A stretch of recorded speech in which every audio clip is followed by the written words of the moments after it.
Hi everybody. Sorry I'm a minute late. I just actually got back. It's been a crazy day. Very Twilight Zone-ish. So, can you all see me okay? The sunlight's pretty bright right here. And I'm trying to make it so you can see me. I am going to talk about divination today. And first let me just say that divination is a cultural universal. Every culture in the world engages in it, and every religion has aspects of it. And you might say, well, wait a minute, what about Christianity? They don't believe in that stuff, do they? Well, actually, it was the Catholic Church that invented tarot cards. The first deck was French Catholic Marseille deck, which had the Pope and the priest and various other cards in the ether cards. So, yes, every culture engages in divination. So, what exactly is divination? Well, divination is asking for guidance from either the divine or from animal spirits or spirit beings.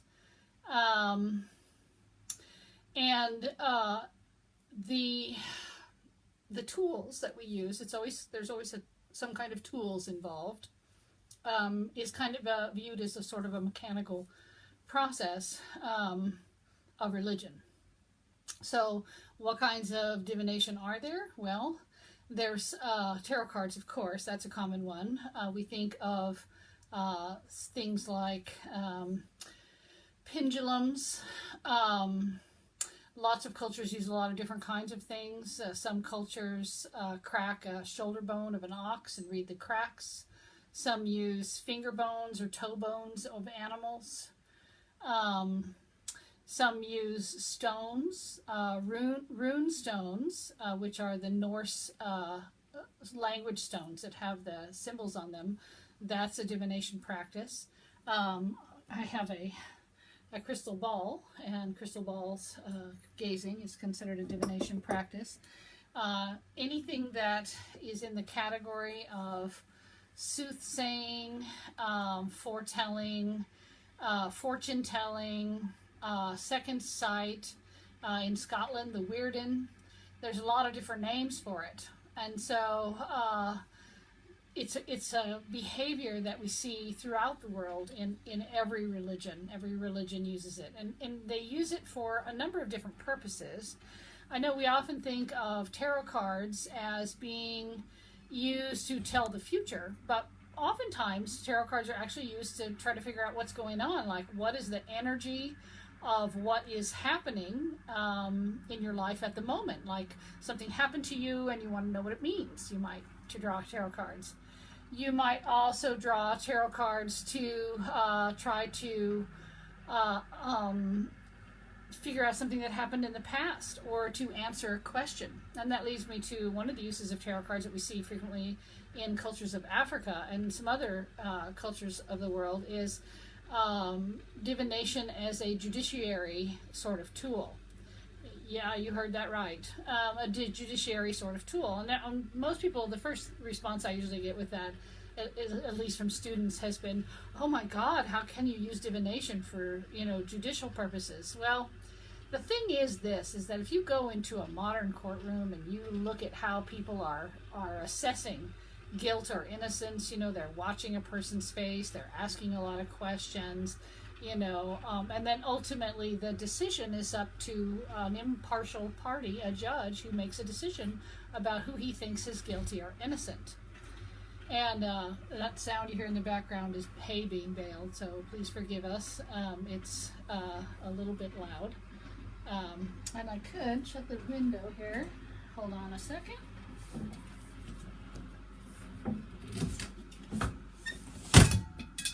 There we go. That makes it a little bit quieter.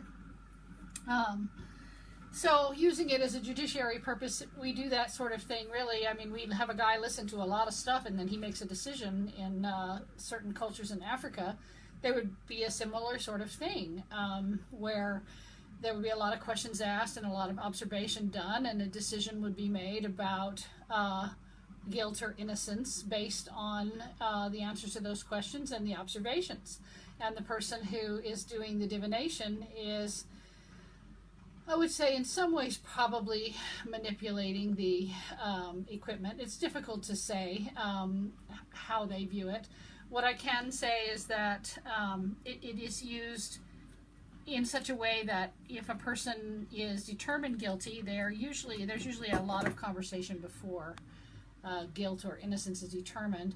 And then if there is punishment, then the punishment is viewed as being handed down from the gods. And so the person who has done the divination is not responsible for the outcome, of course, because the information is coming from the gods. So the use of divination is to try to answer the unanswerable. And all religions answer the unanswerable. All religions do things to control the uncontrollable and to answer the unanswerable. So when we say, control the uncontrollable, we think about people who, when you have someone who's sick in the hospital and you pray for them, that's not something physical that you're doing for them. You hope that it will help them. It gives you a feeling that you're doing something for them, even, when there's nothing else that can be done. And so we use divination in that way. It is able to try to assess outcomes, understand the unknowable, that sort of thing. It's that sort of control. And so knowing the unknowable or answering the unanswerable, divination is used for that in every culture of the world. So when we do divination, what we do generally is we have some tool that we like to use. As I said, tarot cards, crystal ball, pendulums, all kinds of things can be used. There's any divinatory practice is going to have a name that generally ends in mancy, like scapulomancy, which is reading the cracks of a shoulder bone of an ox. That's what I was talking about earlier. So you would sit down with your tools, think about what questions you have, ask your guides or your gods or whoever it is that you communicate with for this sort of thing, a question, and then you would employ the use of the tool. So, throw the dice, pull a card, whatever. And the answer is viewed as coming from the divine source. So we're putting it out there to the universe. Hey, I really want to understand the situation, or I really want to know what's going to happen next, or I really want to know what that thing last week meant. And then we use a tool to answer the question. So let me give you an example of a very impromptu kind of divination that I've done in the past that I thought was actually worked really well and I've been reading cards since I was 16 years old, so 42 years almost of doing divination.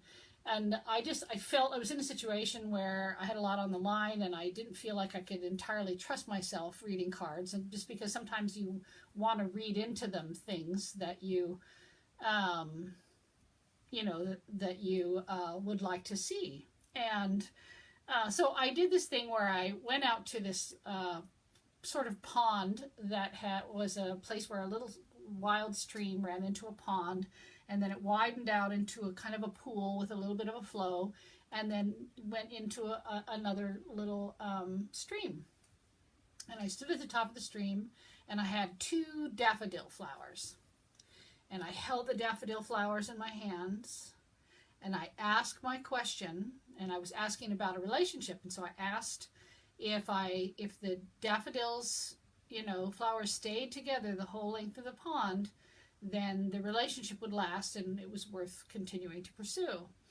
If the flowers separated and went their own separate ways, then it meant that the relationship wasn't going to work. And so I very gently put the flowers into the pond, and they kind of floated together, sort of petal in petal for a little while, And I thought that was really sweet. And then one of them kind of pulled away and swirled off into another direction, and the other one just kept going steady.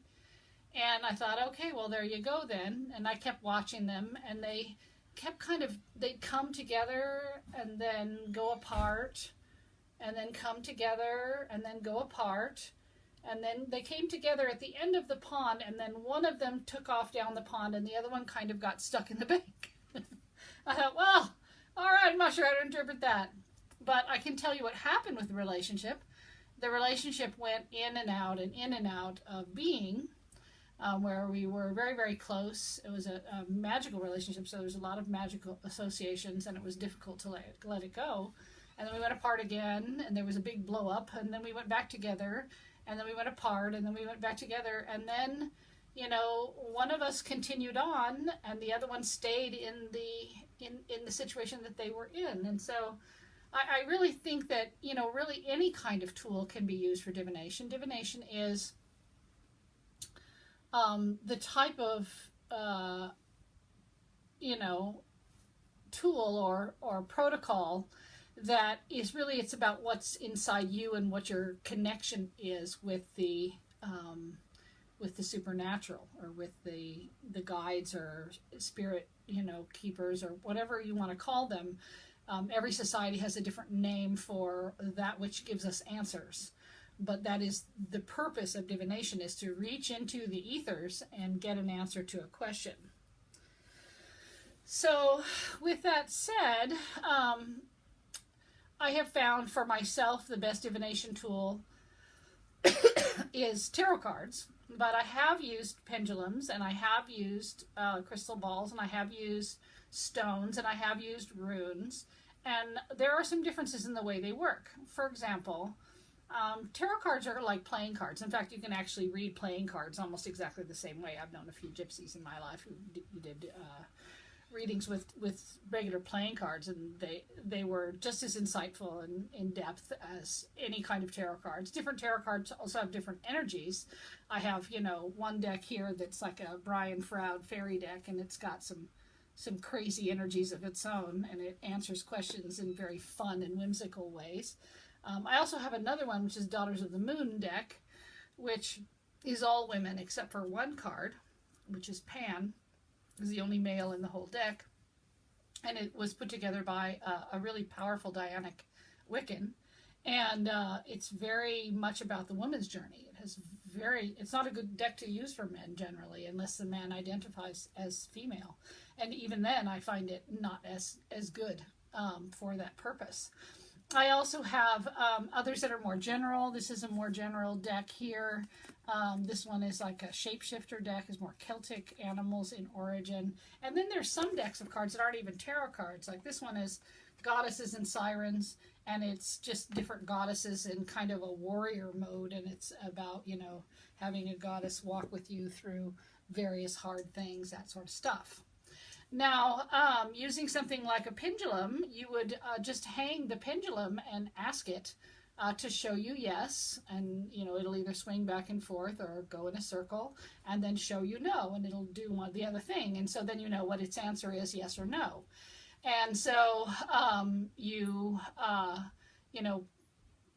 figure that out, and then you can start asking questions, and the pendulum will only give you a yes or no answer. So it's useful for simple things, but not for more complex questions. Things like a crystal ball is more like a meditation, or scrying is another example. Scrying is generally in the modern Western world, people use a black mirror for that, to look into and meditate and see what images come forth. I don't find that as useful. I have a crystal ball that has a lot of fractures on the inside of it that that make it very colorful and interesting on the inside, and I see shapes in there. I also do fire scrying. I find fire scrying to be very useful also. Looking into a campfire, or looking into a fireplace fire for a long period of time. I've also done scrying into a candle flame when I've been someplace where I didn't have access to a fire. And you'll see your mind will wander a little bit, which it's supposed to, and you'll see images either in your mind or in the fire, and those images will be helpful to answer your questions. The idea, of course, is to allow your mind the freedom to allow the truth to flow through it. That's really what's happening with divination. There are those in psychology that say that the that the mind is really capable of seeing what the situation is better than our conscious mind, our deeper mind is. And I don't know how I feel about that, but I do know that kind of relates to the whole hand is quicker than the eye thing, where you would be, doing magic tricks and stuff and things. There's those in psychology who would say that you actually arrange the cards when you shuffle them, that you know what the answers to your questions are, and you just arrange the cards to, help strengthen or support what you already know or believe, which may be the case. But I can tell you that it doesn't, the only place it doesn't really make sense is when you look at situations where you're reading for someone you don't know anything about. For example, I had a situation where I used to go to the beach in California. I used to love to go to Wright's Beach in California, but I've done other beaches too. And I would take some of my divination tools. I would take a pendulum and some tarot cards, decks, and my crystal ball. And if I felt like I needed some things and I didn't want to try to, leave my camp and drive in, because I was camping in a big van at the time, then I would set up my area and put a little sign, readings in exchange for, drinks or food or whatever. And so people would come up to me and ask me to do readings, and then they would give me a 6-pack of soda or a steak or a watermelon or whatever, which was really cool. It was actually quite neat. And so I remember this one group camped next to me at Wright's Beach, and they were in a big like Winnebago type thing. And they had 3 teenage daughters with them. It was a mom and, it was 4 teenage daughters, 2 moms, and 4 daughters. So it was a bunch of women. And they saw my sign, and they were like, ooh, I would really like to do readings. They all decided they want to do readings, and they had just arrived, so they had lots of stuff to share. And I thought, okay, well, that'll be fun. So I got all my stuff together, and I went over next door to their camp, and I did reading for the mom, and they all thought it was fun until I started to tell them stuff that they didn't think I could possibly know.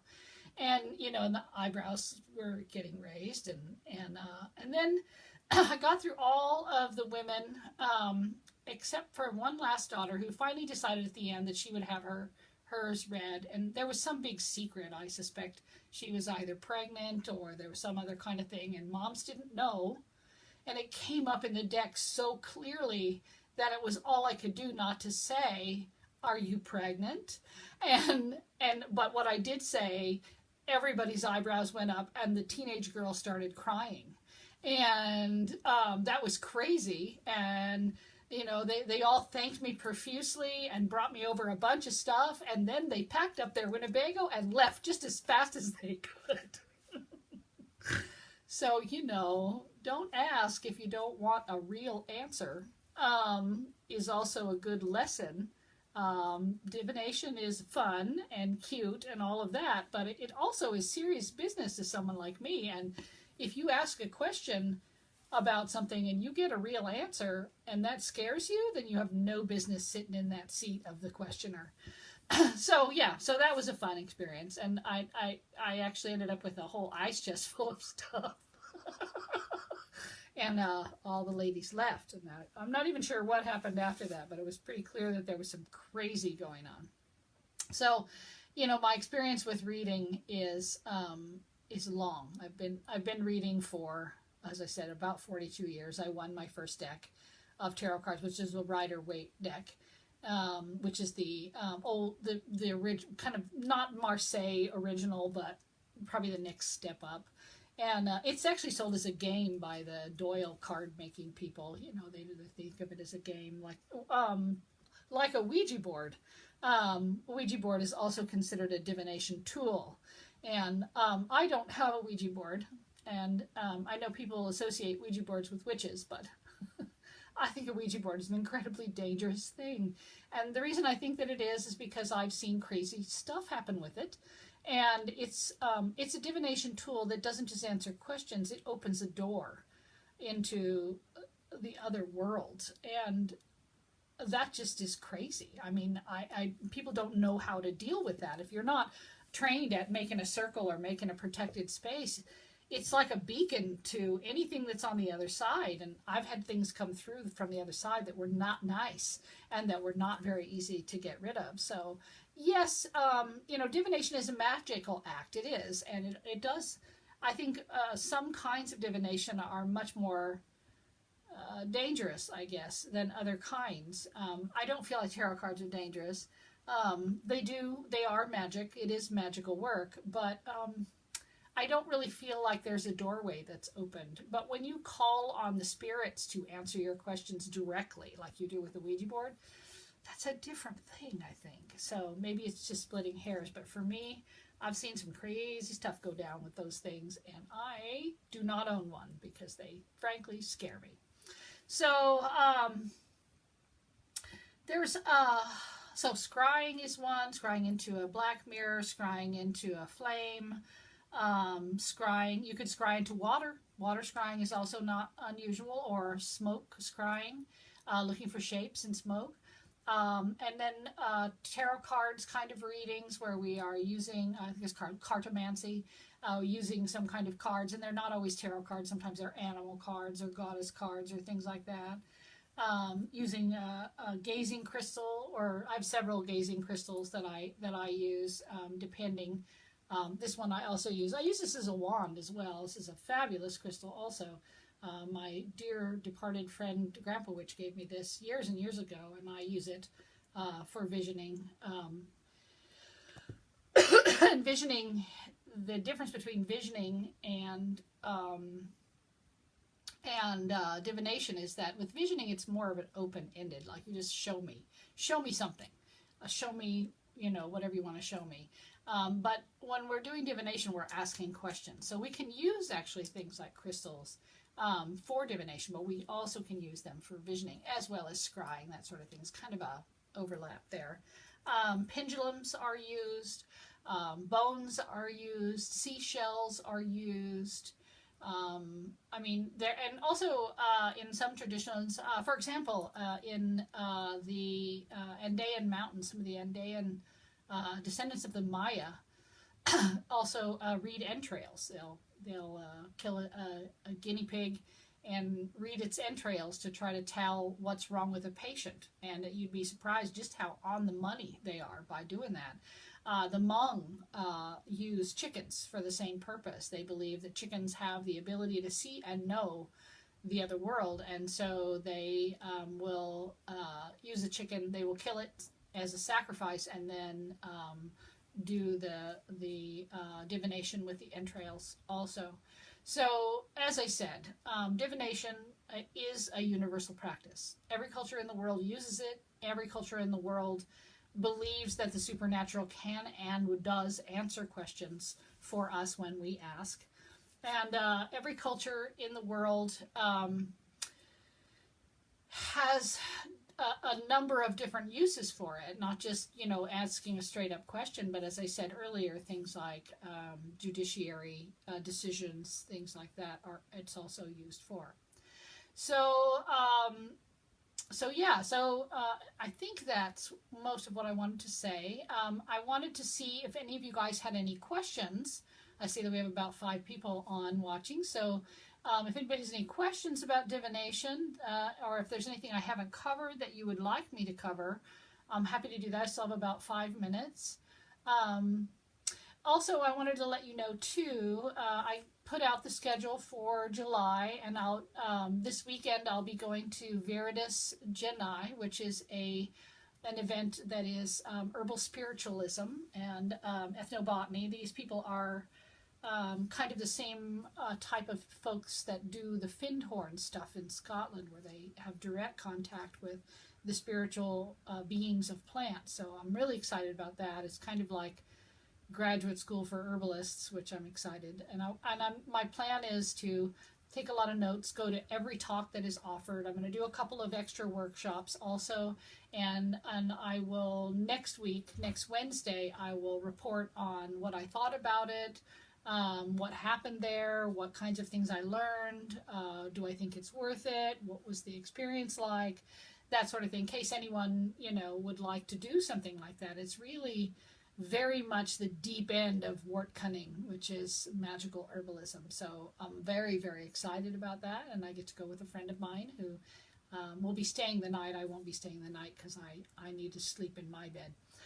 But I will be talking about that next week, and then the week after that I will be on my way to the Gaia Magic Camp in Shasta, and so I will be off grid. There's no electricity and no phone service. I won't have access from Wednesday morning through Sunday, the 22nd. So I won't be able to be on any time during that week in order to do a broadcast. But I will be on after that, the next week, to do a broadcast. And then the week after that, just to let you know so you have a heads up, is Wednesday is the day before Lu, which is the first harvest, the grain harvest. And so I will do a special program on the meaning of Lu, and I'm going to try to put together a meditation for you to help you get into the energy of that, and talk about the symbolism and the things that you could use on your altar and the kind of stuff that you might want to do in order to prepare for Lu, which is, of course, the next day. So I hope that all sounds good to you, and I'm looking very much forward to talking about those things, and I'm very much forward to the two workshops and camps that I'm going to be going to, so I'll be talking about some of that as well. So I hope that, I hope you've enjoyed what I've had to say about divination. If there's any questions, I still have a minute or so. Does anyone think of anything that they want to ask or want me to talk about briefly before I finish up for today? I hope that if you came in late, that you'll go back and review what I said earlier about the universality of divination in culture, and some of the examples of how it's used in Africa and other places. So, well, you guys are surprisingly quiet. I don't see any questions, so I'm going to go ahead and sign off. And it's been a pleasure. Thank you so much for being here and supporting me in the Ask a Witch blog. And I will see you next week on Wednesday to talk about Veritas Geni. Have a great night. Bye.